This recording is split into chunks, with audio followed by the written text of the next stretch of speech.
Welcome to Accountants Law Pod, where accounting professionals and law firms converge. Hosted by Linda Artisani. Welcome to Accountants Law Pod, where accounting professionals and law firms converge.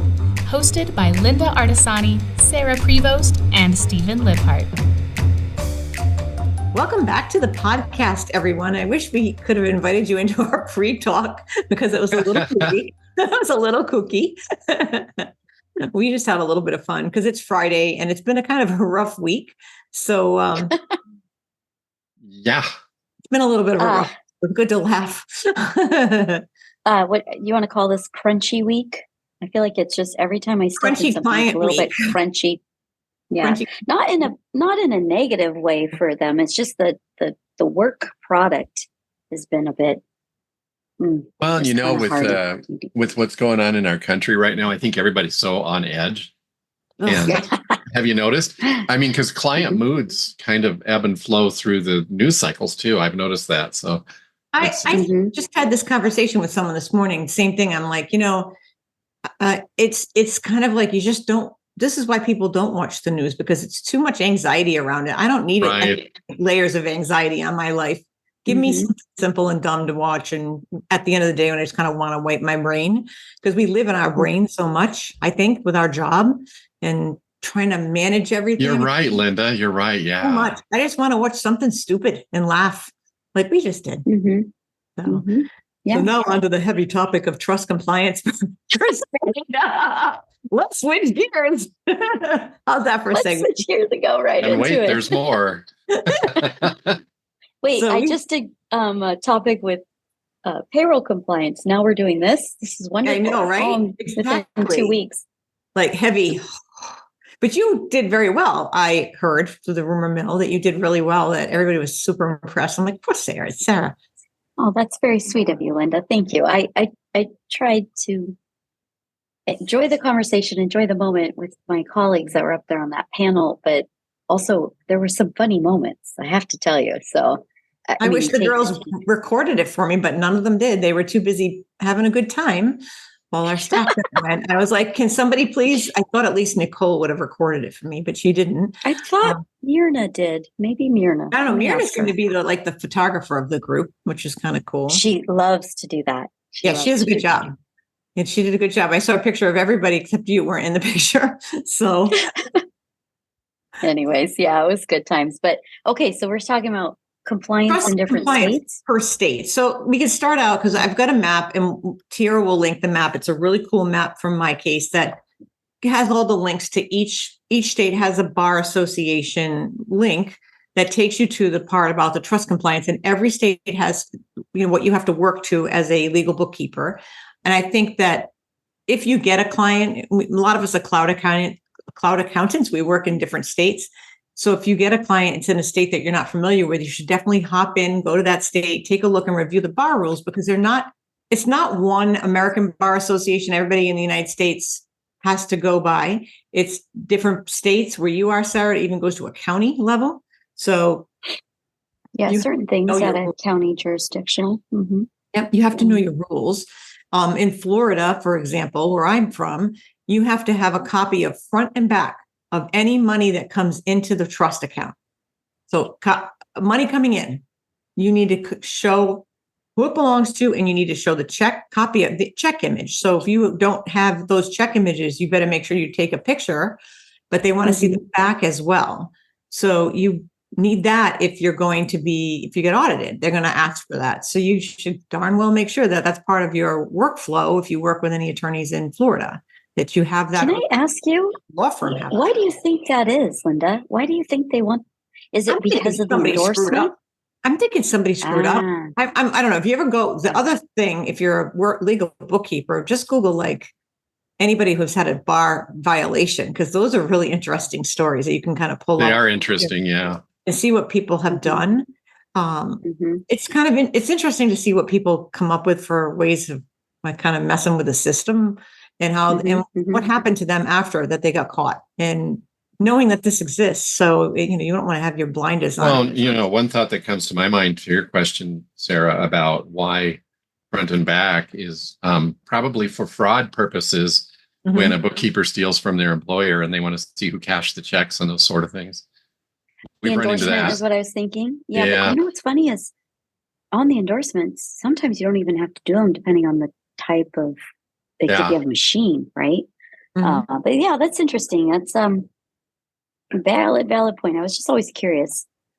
Yeah, I mean, it had to be somebody, just like with my leases, when I had my lease became 20 pages, and the whole paragraph about what you should and shouldn't do as a tenant, that all grew out of things that people did, unfortunately. But hey, you know what today is too? Just FYI, the Olympics are starting today. I know. I saw Paris.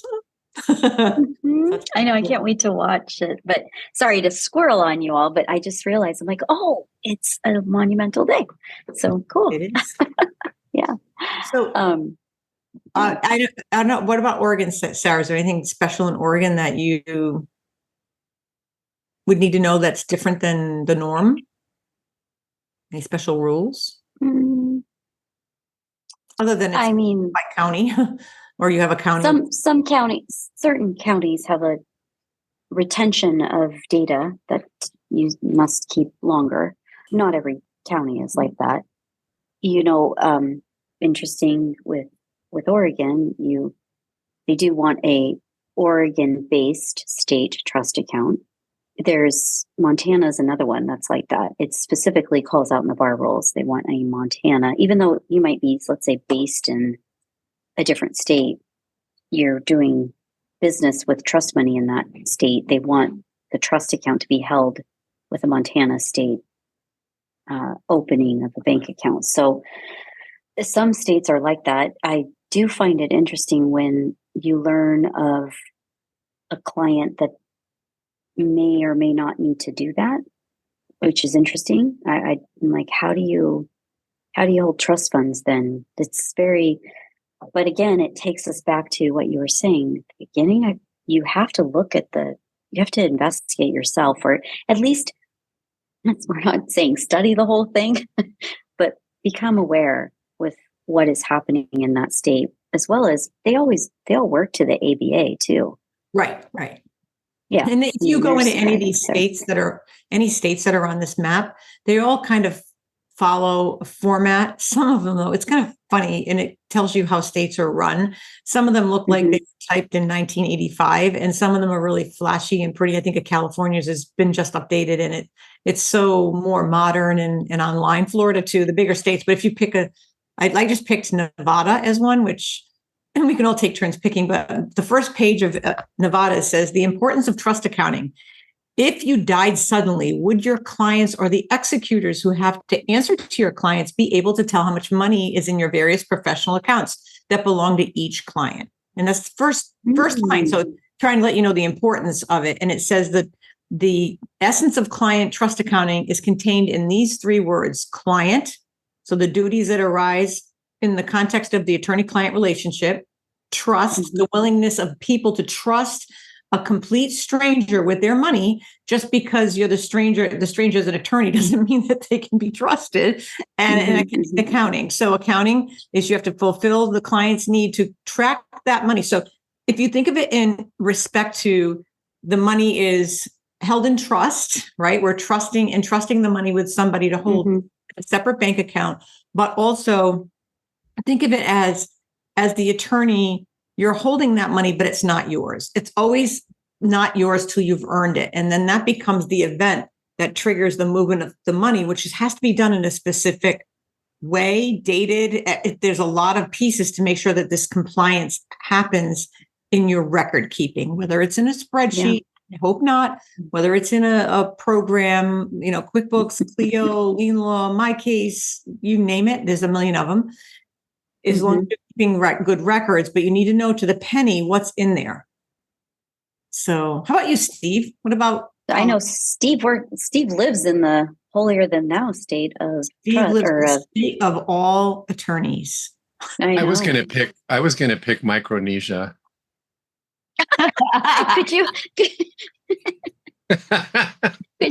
Could you talk about? But actually, before you pick a state, you're funny.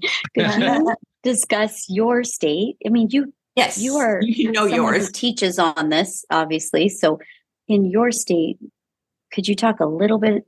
I mean, ours, like I was saying, Oregon is. Well, I think we're really blessed here. We're so blessed here in Colorado because our Attorney Regulation Council, which oversees trust money, works so closely with the Colorado Legal Trust Account Fund and with the Bar Association. We all know each other and we all get along so well that it's, you almost have to be living in a dark closet somewhere not to be involved in the trust accounting requirements in this state if you're an attorney. And there's, the bar is huge on the classes. As an example, I'm teaching in mid-August, I'm teaching to the newbies on collecting accounts receivable. And we're going to be talking about trust requirements and when to get a retainer and when maybe not to get a retainer and how to trust a client and all that sort of stuff. And they sandwich me in between the trust teachers from Attorney Regulation Council. So we really have a really cool setup here. Wow. And they also work really hard on recommending their top tier banks that can handle trust accounting and guiding the attorneys towards those banks. I love that. And I love how they openly share the information where trust interest goes in this state, which it does pretty much the same in every state. But I just love how open they are about it and how they share those numbers that, Conejos County in southwestern Colorado got this much money and, Denver County got this much money and so on from trust interest, and what they do with it is just really cool. And they share stories about people who have used that money. I really like that. And don't you have like a cool acronym for your trust bar? Doesn't it have like a little acronym name? COLTAF, COLTAF, Colorado Legal Trust Account Fund. Really cool organization. Our rules aren't that much different than other states. I was just looking at Texas while you guys were talking. And there's a great example of what it looked like. It was typed in 1985. And they're giving credit to the Washington State Bar for sharing pictures. So take a look at that. Whoa. Hold up. Let me go pull up there. Texas, you guys. This is fun. Funny. You know what? That's a big state with a lot of attorneys. Now, I think in that state, correct me if I'm wrong, but I think in that state, they can actually pay for client expenses directly out of trust. They actually have the ability to do that in Texas. I think so. And we can here as well. If not every state lets you do that. You have to go. Good to know. What page? Yeah. What page are you on that you see? It was right on the opening. Let me go in there. It was at the top of the document, right underneath State Bar of Texas. Oh, Thank Washington. If you're listening on the podcast, you might want to look for that link and then get to play along. It's funny though. They didn't even get their own pictures. They just copied pictures from Washington. It's funny. Oregon and Washington definitely have. Yeah, we're kind of, I feel like, in tandem with the sister state of Colorado, really, in a lot of ways, the way we in a lot of ways. Traction. Yeah. Well, what about California, Linda? I mean, oh my gosh. That's actually a beautiful document. It's very, very modern, but I pulled up Indiana, which looks like I may have typed it back in 1982. But it does. I pulled up a different one. It's a different one, but it's definitely, and I kind of thought maybe a Midwestern, smaller state, not as many people. This looks like ours in Colorado, actually. This one says every lawyer admitted to practice in the state shall annually certify to this court pursuant to, and it gives the law, that all client funds which are nominal in the amount or to be held for a short period of time by the lawyer or the lawyer's law firm, that they should not earn income, that they could not earn income for this client in excess of the cost incurred. This is definitely written by a lawyer to secure such income are held in an IOLTA account. So it says that they're saying they have to do something once a year over in Indiana. So it's interesting. Well, that's what most states do. They do have that requirement that you adhere. And you have to take your CLEs on it. And yeah. So I pulled Nebraska. That looks definitely more modern day. So some of them have been updated. I mean, they're not just a PDF. Yeah. So this one says a lawyer who is associated with a law firm, for the purpose of this rule shall include the firms that operate as limited liability professional organizations, a partnership, professional service corp, or a nonprofit legal service organization shall be considered to have and maintain a trust account if his or her law firm maintains a trust account as specified and they've got a ruling. So it does say, and we have found some states, I think New York's one, depending on the type of billing, there are things that you do differently. So it depends on the state, and it depends on the style of law firm billing that you do. You have exemptions that you can choose to have a trust or not. Different, right, Sarah? New York is called IOLA, I think. Right? Well, most call it IOLA, IOLA, versus how we often refer to as IOLTA. Which is something you should know if you start to work with lawyers, right? That's another little tip. Yeah, the good point, Linda. So if you have an attorney in another state and it's IOLA, we need to speak their language. And so if we say IOLTA, they might go, well, what's that? I think that's me too. I'm glad you brought that up. First time I heard an attorney say IOLA, I was like, oh, they don't know how to say the word IOLTA. And it wasn't that. It's an IOLA account, I thought they were mispronouncing it, but yeah. And there's rules around. We work with a lot of immigration firms, and a lot of the immigration lawyers, because of the way they do their work, they don't have to. They're kind of exempt from having to move the money through trust because they're actually collecting over time and they're doing the work. And it's really a timing thing with trust accounting. So the person comes in and they get the deposit up front because the attorney's done no work on the job. And then as they start to do the work, the money moves across to the law firm as they've earned it. So in working with immigration firms, a lot of times it's like a flat fee and they do it in a different way. They don't have to really deal with trust on a lot of it. Not all, though. Some states have to. So it depends on the state there as well. You find something good, Sarah? So I cracking up. Steve, go pick on Georgia. I was just picking on New Mexico. They have an interesting one where, and I'll go to Georgia here in a second. New Mexico has one where it says the money has to be deposited in New Mexico, except you could have a large amount, whatever that is defined as. And if it's a large amount, it can be deposited in another jurisdiction. So then I go, okay, well, what's another jurisdiction? So, okay, we're going to Georgia. Let's go look at Georgia. What are we doing? Let's see. It cracks me up. Okay, I'm there. 404, baby. Ha! The page not found. Oh, go to Florida. Florida is the same way. You got a 404. So I'm on, which state did I pick?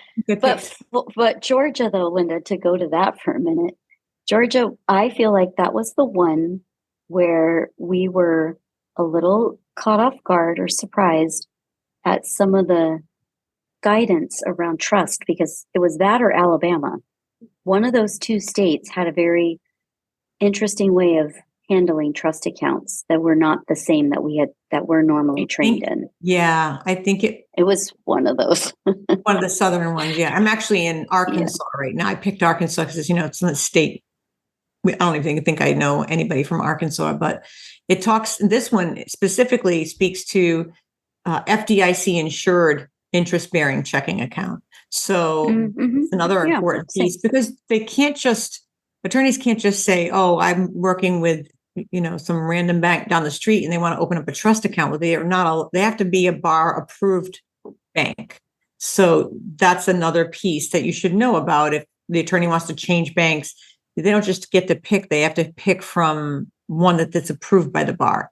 They can't just pick a bank account and call it a trust account, right, Sarah? You can't just pick a money market and say, oh, that's a trust account now. Well, here's what's funny. As you're saying that, I'm kind of smiling because I did go to Alabama and I went to the About Trust, and it clearly states inside the paragraph, attorneys in Alabama sometimes use the terms attorney's trust account and attorney's escrow account interchangeably, but trust account is preferred because escrow has a specific meaning related to real estate practice, and its use may cause the account to be confused with the accounts that can legally be set up by real estate agents and other professionals. So it's literally calling out what the attorneys do. That's true. And this one also says that debit cards and credit cards, attorneys are strongly cautioned against having a debit or an ATM card linked to their trust account, IOLTA account. Yeah. Because of the potential for client funds to be diverted if the debit card is lost, stolen, or misused. So that's language of their trust account. Here's one in Alaska. There's a huge Bank of America grant to their IALTA trust fund based on a historic litigation settlement that resulted in the formulation of a new grant opportunity.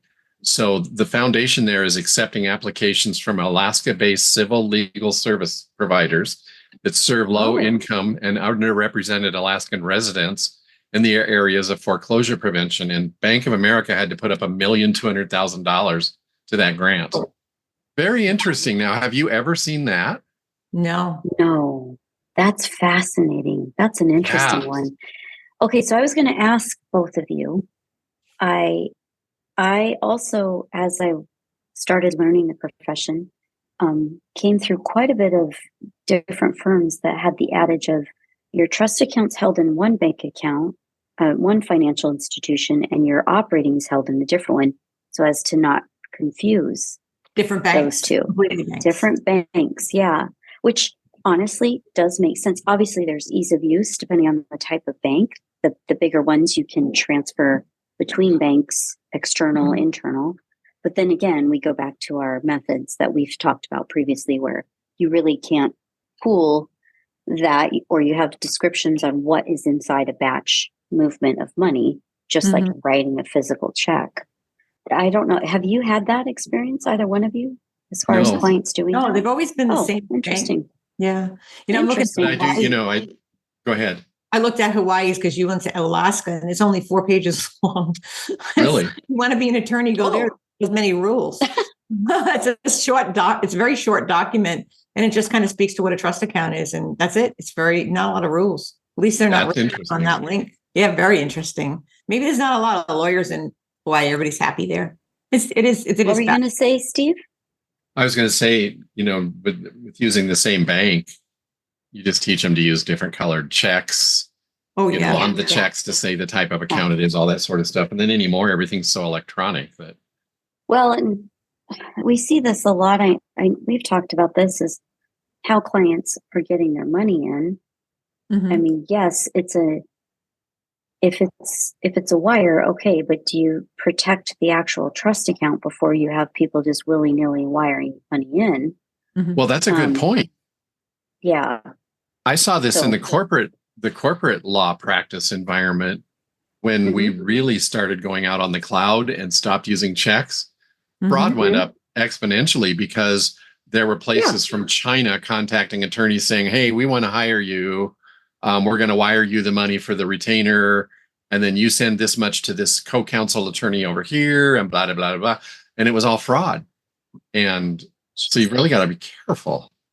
Well, they teach to that too. I've been on a few sessions here in Oregon, and they teach to these style scams. They talk about it on the national level because it's happened in different states, like a fraudulent money order or a cashier's check, which we've had what I call rubber checks of cashier's money orders come through, and they look legit. They're not. Which is in most of these documents, except for one because it's too short, but it's in most of the documents. So I think that you'll find that as you go through some of these. And I actually pulled up the West Virginia State Bar, and I expected that to be a very antiquated typed in document. It's actually a pretty flashy website. So, which is interesting, right? You wouldn't think that with such a teeny tiny state, but yeah, it's got a whole thing on the bar rules. It's the rule 10. And, well, clearly we're passionate about, we're like popcorning all over this thing. I know, it's interesting, right? It is. And it's nice that this is available to us. It's a great tool. It's a great resource. And I think too, as far as this goes, like you have to know the rules, especially like you work with an attorney. What if that happens where a client's money, the check bounces? God forbid, what happens if the attorney bounces his trust account? What happens there? That triggers an audit. So you really want to know what these rules are so that if you do end up having some kind of an audit, you know you want the records to be in place for the audit, because they don't give you a lot of time to get all those documents in place. And if yours are a mess, they don't have a lot of patience for a mess because the attorneys know the rules. I have a feeling they learned that in law school. That's probably pounded home, and here's what's crazy. Pick on North Dakota. It says January 1993.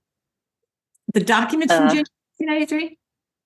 Yeah, I probably just need to go to the North Dakota website because that one caught me. Not been updated. That was interesting. Okay, let me go look. I just can't imagine that's accurate. How about this though? In West Virginia, here's the exemptions from the IOLTA program, and it goes through the nature of the attorney or law firm's practice is such that the attorney or law firm never receives client funds.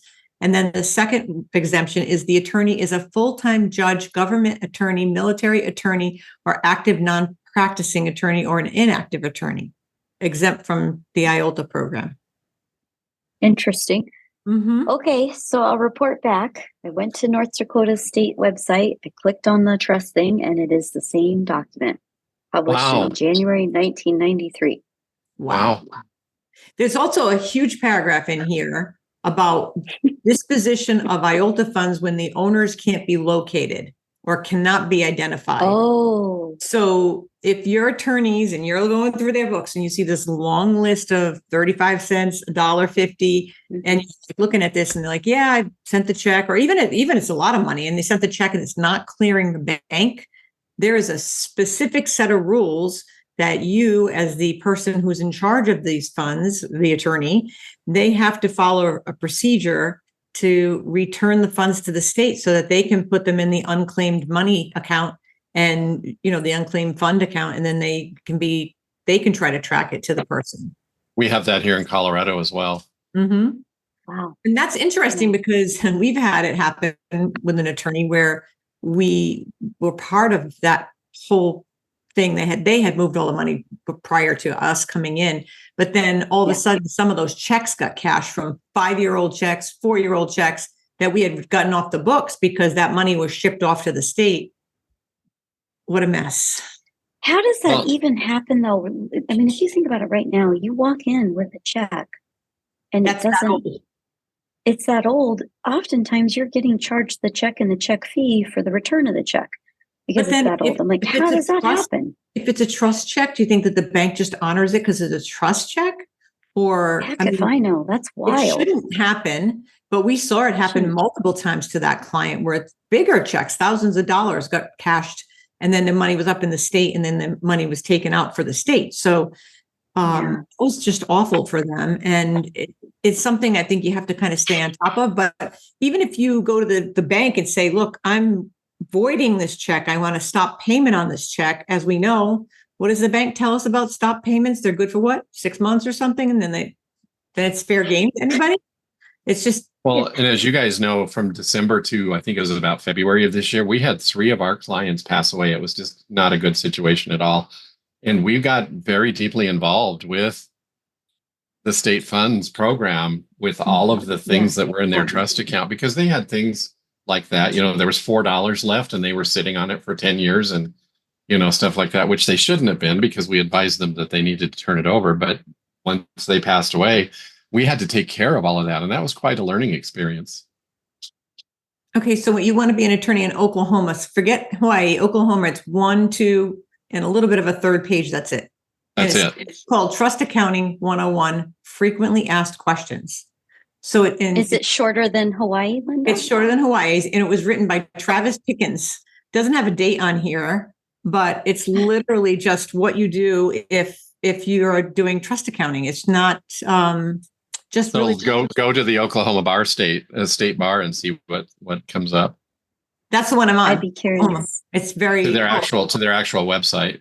Oh, their website, yeah, because this link doesn't really tell you anything. It's just a frequently asked. I wonder if it's dependent. Sometimes I wonder if some states do it this way. So you are required to be registered, to take the courses, to make sure you get really familiar with the state's listserv and all of those things that they have going on. Well, and this what you're saying brings a question to my mind for those attorneys that are listening or watching this podcast and the accountants out there. This particular map that we're working with today is a conglomeration from all the different states, but I wouldn't use it as the rule book. No, I would go to the bar. I would go directly to the bar wherever the jurisdiction is if you've got a specific question and research right on their site and talk to their people. Yeah. So you wouldn't use AI and ask the question, or just sure.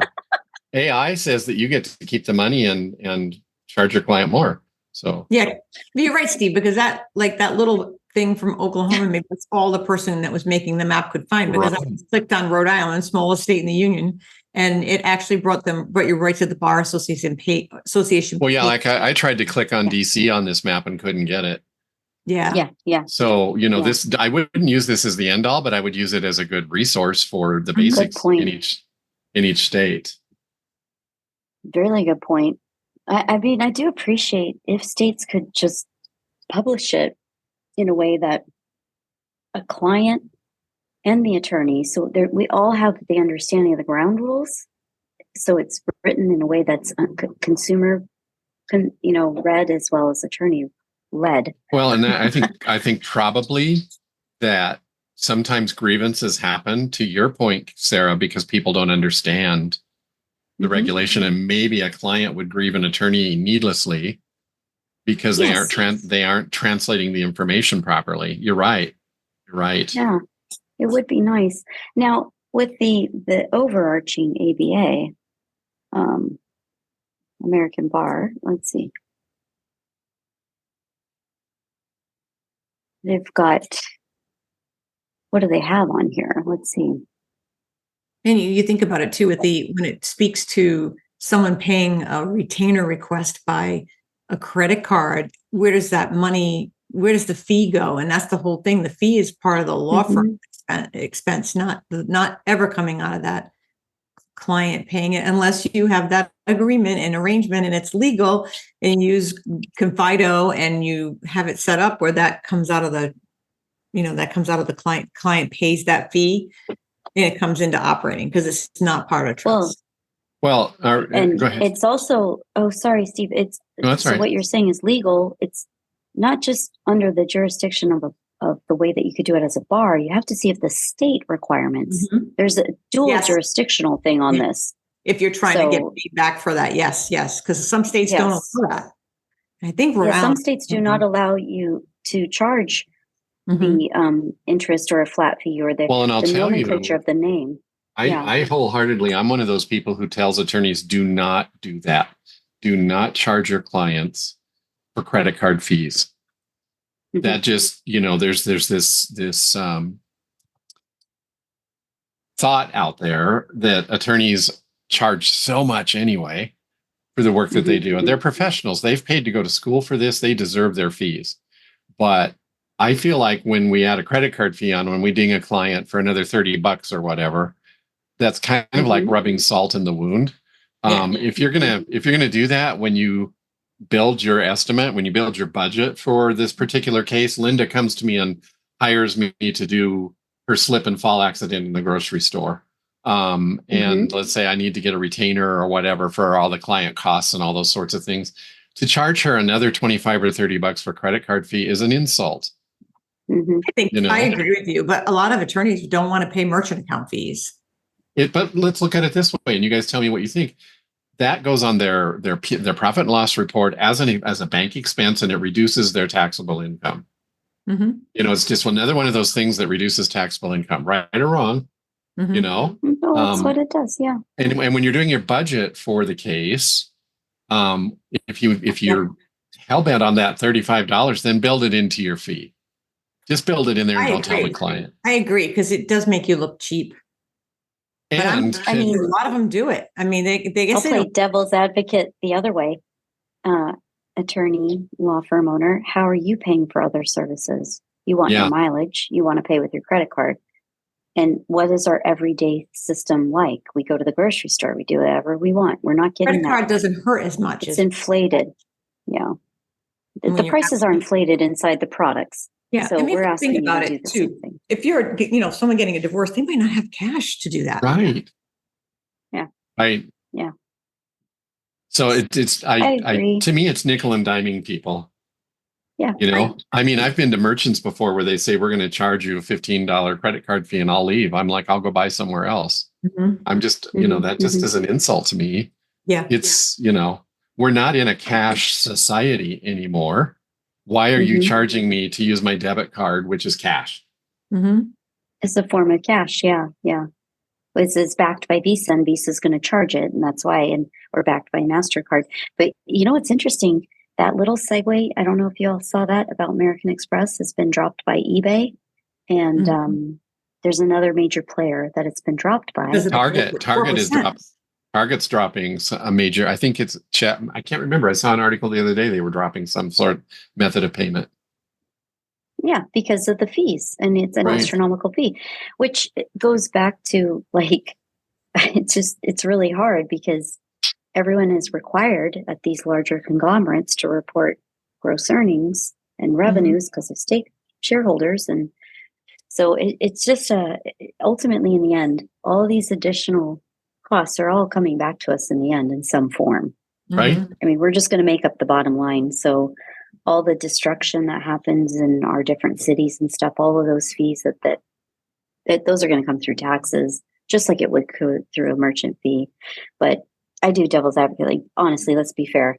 How are you going to pay for our services with a credit card? So why is it not okay the other way? I mean, yeah. So can we back up a little bit? Can I mention a couple bank names? Is that okay? Sure. Yeah.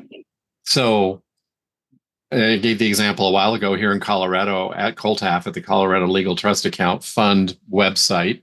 If you're a new attorney, you can go there and see the list of Coltaf banks in Colorado. And separate from that, they'll have the preferred banks. And Wells Fargo is one of those. Now, you guys know you work with a lot of banks, and so do we. And so you get the feel for where to tell your clients to go. I love Wells Fargo for trust accounting. I really do. It's always clean. It's easy to read. It's easy to reconcile. It works. I don't see a lot of problems, except they continually goof up and charge the credit card fees or wire fees in the trust account instead of in the operating account. Most of them do, though. I've seen most of them do. You're right. Most of them charge for checks. I mean, unfortunately, our attorneys have to live in a world of checks because if they have to return a return to send it in a check, they can't. I don't think they can do it electronically. They have to have that check trail, I guess. And most of them still use checks for the other side of things too. They live in a kind of stuck in the old-fashioned check world. I think there's a lot of fear there of using electronic payments when you're dealing with trust money. And especially if you're it might not be allowed. It might not be allowed too. So who knows? But I mean, they should think about maybe doing it.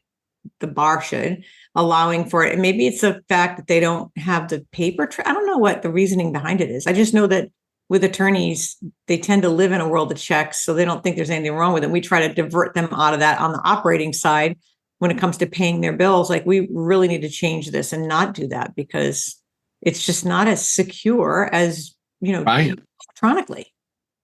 Right. Well, and it affects your cash flow. Well, Wells Fargo, like any bank, I've seen it with all of them. And Wells Fargo has had those blips. Where I was going to things about Wells Fargo. Where I was going to go with that is I've run into situations where I'll go ahead and contact the bank and say, hey, for our client that you've given me read-only access, so they'll talk to me. For our client, you're taking those wire fees and those credit card fees out of their operating account or out of their their trust account, and you shouldn't be. And they'll go, oh my God, thanks for bringing it to our attention. So that's where we can be proactive and then go back to the client and say, hey, we got this fixed for you. Well, also you can have, they're allowed in most states to have a little nominal amount of money in there to cover fees. Good point. Yes. They're not. And then you have to book that in properly. You can't just go, oh, where do I leave this? It's got to go in a place because if they're used, you need to, maybe replenish them. I know Florida, $250. So you can't keep $10,000 in there though. As a cushion, Sarah. Yeah. We had an attorney that kept it in as a cushion and it was a lot. I saw Sarah. She was like, yeah, I know who you're talking about. So I think though, where I kind of to your point, Steve, where I was going with this is that every bank is going to have a moment of oops. It doesn't matter. I swear you'll have an attorney say, I made sure they weren't going to charge those checks out of there for me to buy them and they charged them out of there. That will happen. I have interesting love affairs and hates with certain ones. That particular bank at times has proven very challenging because of their restructuring. And we are finding that similarly, every bank is going to go through this, just like every love affair and hate I have with connections within our software ledgers that we use. It's the same damn thing. I'm picking on Amex because Amex really shook it up, and I'm shame on them. They really screwed that up. But I can't stand that banks cannot honor our seat in this. We're asking for protection and liability. All we want to do is visibly see and get the data. I should not have to bother a business owner for that. Right. And that seems to be problematic depending on the bank, which is ridiculous. So it's hard. I agree. But in the end, like our state, like yours, Steve, we have a listserv. We have an actual bank, and they have ratings, basically gold stars and certain things that they do to assist with the local bar and how the money goes. And we've had it in a state where it's a national bank, and they don't put the interest on the statement, but yet they're charging it. They're putting it in the person's bank account, but they're not taking it out. Well, and how about the banks verbally on the phone? They'll take it out at the end of the month and put it back in the next month. Oh, God love them. I hate that. Think about the rest of us. Yeah. I have a client accounting for that. 37 cents never got taken out of the trust account. It went in and it never came out. And this is years ago. And I said, you have to go to the bank and tell them that they didn't move it out. I'm not going to waste 5 hours of my time on 37 cents. I totally get that, but it's not your money. So it just sits in the trust account, interest clearing account, just sits there, doesn't clear. At least it's identified. It's the intention. Exactly. And you know what? If something were to ever come up, it's clearly stated right there. And I don't blame them. That's kind of how I approached it. I wouldn't want to go to the bank for 37 cents either. I mean, I don't blame them on that. It was actually during COVID when all that, I found that I was like, oh, you've got this issue. And I saw that we were zero, and all of a sudden it just never got taken out. And yeah, man, we could go on. Well, to Sarah's point, if they're audited, it's not that. I'm sorry, go ahead. I was going to say, we could probably keep going on. We should probably let our listeners enjoy what we've given them. Let them play with the map. We're squirrely. Yeah, play with the map and tell it. Please, give us feedback. Let us know what you find. Or if something, I think, Steve, you've highlighted so many things that probably resonates with a lot of people. Tell us what you think. We want to know. I'm this nerd. There's two things I like in legal accounting. One is trust money, and number two is KPIs. You know me, so this nerds me out completely. So I'm happy for the rest of the day. Well, I know we did a session in the law lab on this, and everybody was having so much fun. Ooh, they would say, pull up this state, pull up that state, and we all had everybody wanted to know what we could find in there, and everybody was looking as we pulled it up and reading it, and it was a fun session because of the fact that we had the map and we just kind of played with it, because most of us do work in multi-states. And, the attorneys have to work to wherever they're practicing too. So if you have an attorney that does multi-state, you have to understand multi-bank accounts there, because typically they have to have the bank account over here in Washington, but they practice in Oregon or whatever, or wherever. If they're in Idaho, they all have to have all these different rules and different states. So you have to track all that separately. So, because you may be taxed on things separately. So your income might be taxed. So this is why you need a legal accounting team behind you, right? Flash will make this a commercial, but no, so seriously, if you don't have your books in line, you're going to end up paying taxes on stuff you shouldn't be paying taxes on. This is why you need a good financial team behind you to help you that knows all this stuff. That obviously, if you see it, if you are watching us on YouTube, you're going to see the excitement in our eyes as we're picking states and going through it, but it is we find it fun. So we like to follow the money. Sarah, we follow the money. We follow the money. Okay, so I got to ask before we really say goodbye, what do y'all got going on for the weekend? Something fun? Beach. I'm going to the beach. Beach. My dad's birthday party. Oh, that's right. That's awesome. I love that. Yeah. Cool. What about you? Yeah. Happy birthday, Dad. Happy birthday, Dad. I am going to try and get on my new bicycle. Not try. I'm going to get on my new bicycle and take some time and ride my little bike somewhere. You can't go on bike rides without walking with the mamas. You got to whip those ladies into shape. They need tricycles. So you're going to have to bring like a wagon behind you. I bought an electric tricycle, Sarah. You don't need electrical. You got to pedal, Steve. The whole point of riding the bike. You can pedal, but it's got those assist things when you're going uphill. Talk them into it. Okay. All right. Yeah. So anyways, but yeah, low key, just having fun. We need to bring the mamas onto the podcast. I know we should. For all your listeners out there, Sarah, tell us who the mamas are. And do you have a picture? Well, they're there. They're on over there. When she goes like this, that's where they are. Yeah, they're right over to her left. Yeah. Rosette and Eveline are their names. People always ask me when we're at conferences, what are their names? Because they're referred to as the mamas. But they're adorable. So popular. Oh my God, I love them. Precede us. Yeah, Sarah and I, we're nobody awesome. When we're at a conference, we're nobody. It's like, where's the mamas? Yeah, they're fantastic. I love working with my family. So it's a wonderful thing. They're just darlings. If I could adopt those two, I would. I know they text you privately. It cracks me up. They do. They send me all these little tidbits. I'm like, oh, the mamas. Yay. Well, tell them that I hurt my back and ask them to send me a remedy from oh, be careful what you ask for. I know. God, love it. Okay, Tiara, what you got for us, friend? To support the Accountants Law Pod, please take a moment to like, share, and review this episode. And be sure to subscribe to this podcast on YouTube and wherever you find your favorite podcasts. If you have questions, topic requests, or guest suggestions, you can email us at info@accountantslawpod.com or send us a message through our website, accountantslawpod.com. To join us in the Accountants Law Lab, which meets every Friday, visit our website at accountantslawlab.com to sign up.